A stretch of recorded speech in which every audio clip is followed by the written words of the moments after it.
박심 총동원령 발동이 되었습니다. 박근혜 대통령은 선거 개입 중단하시기 바랍니다.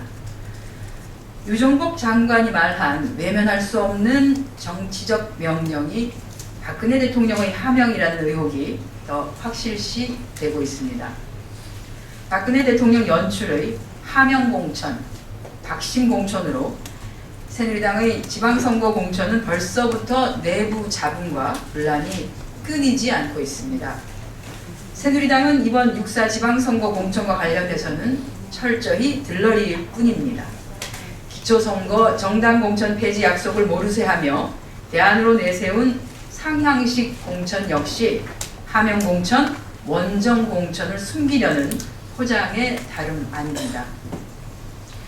새누리당 내에서 나오는 전략 공천이니 장관 출마자 배려니 하는 말들은 바꾸어 이야기하면 박심을 위한 박심 총동원령의 또 다른 표현일 뿐입니다. 그리고 새누리당이 덕담으로 포장하려고 하는 박 대통령의 유정복 장관에 대한 능력 있는 사람이 되길 바란다 라는 발언은 명백한 선거 개입 발언으로 이는 선거 중립 의무를 위반하는 것입니다. 이 발언으로 관건 선거에 대한 악몽들이 되살아나고 있으며 불공정한 지방선거에 대한 우려는 더욱 짙어지고 있습니다. 새누리당은 노무현 전 대통령의 발언과는 차이가 있다며 박근혜 대통령을 보호하기에 열을 올리지만 대통령의 선거 중립 의무를 가혹하고 비정상적으로 올가매었던 것은 2004년 당시 한나라당, 현 집권여당인 새누리당이었던 것을 기억해야 합니다. 자승자박입니다. 민주당을 향한 내가 하면 로맨스이고 남이 하면 불륜이라는 어설픈 변명과 날선 공격도 소용없습니다. 이제는 내가 해도 불륜이고 남이 해도 불륜인 것입니다. 법과 원칙을 워낙 강조하는 박근혜 대통령이시기 때문에 더욱더 잘 알 것이라고 생각합니다. 침묵으로 일관하고 계신 박근혜 대통령은 기초선거 정당 공천 폐지 약속 파기에 이어 선거 중립 의무 위반 논란에 대한 야당의 공개 답변에도 역시 묵묵부답이십니다. 이렇게 침묵으로 일관한다면 민주당은 박근혜 대통령이 선거법 위반을 인정한 것으로 이해하겠습니다. 공개적인 답변을 다시 요구합니다.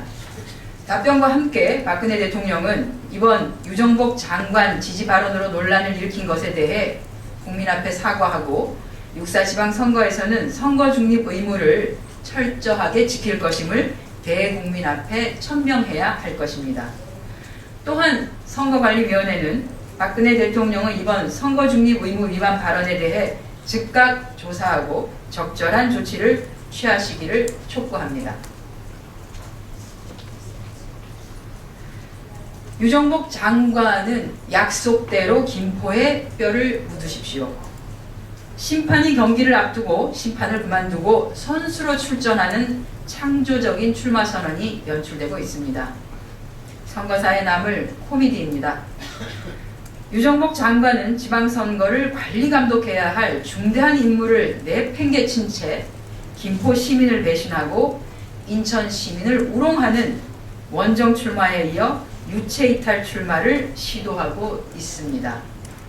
기억을 되살려 드리겠습니다. 우리 민주당은 친절하거든요.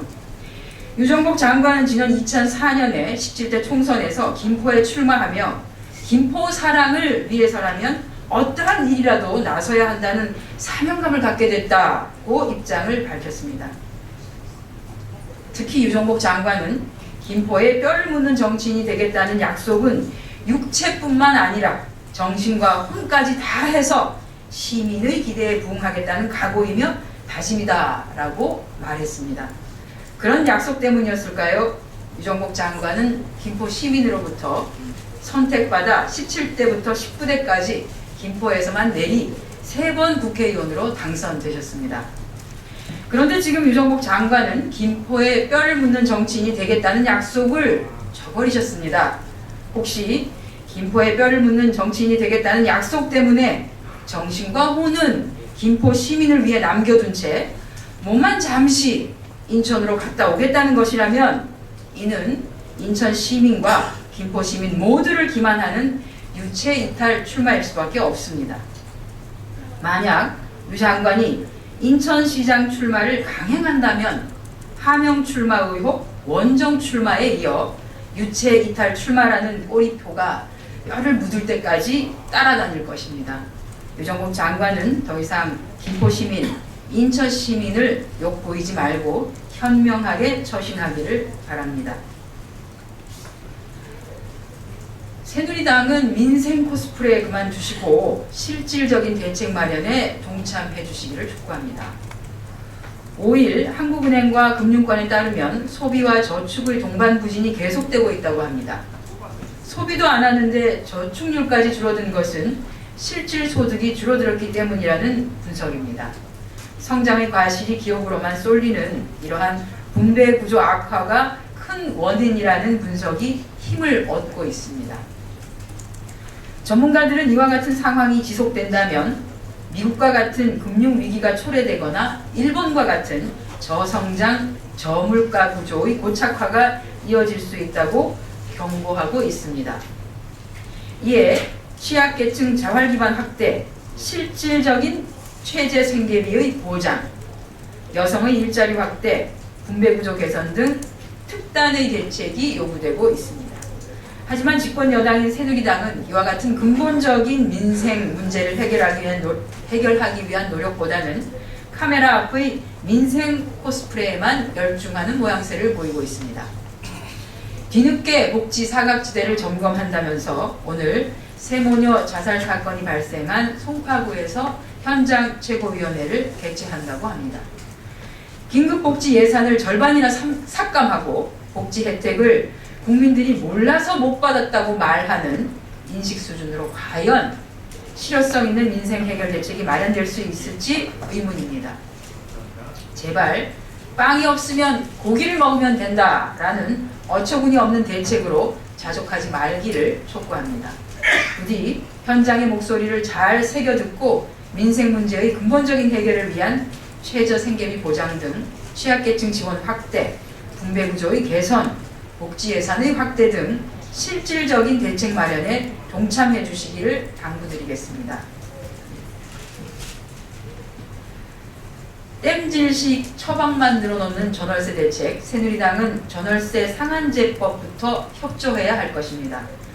정부가 전월세 대책을 발표한 지 일주일 만에 또 보완 조치를 발표했습니다. 월세 소득에 대한 과세 방침이 전세로의 전환 등 시장의 불안과 임대사업주의 반발이 이어지자 당초 분리과세하기로 했었던 것을 월세 소득 연 2천만 원 이하인 소규모 임대사업자의 경우에는 향후 2년간은 비과세하기로 한 것이지요. 전형적인 땜질식 처방이 아닐 수 없습니다. 이런 정책으로는 전월세 값의 안정이 아니라 오히려 시장의 불안만 가중시킵니다. 오죽하면 대통령이나 장관 중에서는 월세를 살아본 사람이 하나도 없는 모양이다 라는 말까지 시중에 돌겠습니까? 정부는 분명한 목표를 정해야 전월세 값의 안정을 찾을 수 있습니다. 경기도 부양하고 전월세 값도 잡겠다는 것은 어불성설입니다. 서민들의 주거 안정에 대한 목표를 뚜렷하게 하고 향후 대책을 마련해야 합니다. 시장 반응에 따라서 춤추는 대책으로는 정책 효과는 의무시될 수밖에 없습니다. 또한 국민생활과 직결된 조세정책은 철저한 준비와 사전점검이 필수인데 이를 방관하고 처방을 내놓아 혼란만 부추긴 점에서 또 한 번 현오소 경제팀의 능력에 근본적인 의문을 제기할 수밖에 없습니다. 민주당은 집주인 임대인 등록을 의무화하고 대신 조세 및 건강보험료를 감면해주는 임대차 등록제 관련 법률을 발의해 놨는데 이를 적극 검토하기를 바랍니다. 이 법률안이 통과되면 월세에 대해서 집주인 눈치 보지 않고 공제를 받을 수 있게 됩니다. 전월세 상한제 또한 서둘러 국회에서 통과되어야 합니다. 집권 여당인 새누리당은 더 이상 전월세 상한제법의 발목을 잡지 말고 3월 국회를 열어서라도 이 법안을 통과시키는 데에 협조해야 할 것입니다. 네, 이상 오전 현안 브리핑 마치겠습니다. 혹시 질문 있으시면 밖에서 받도록 하겠습니다.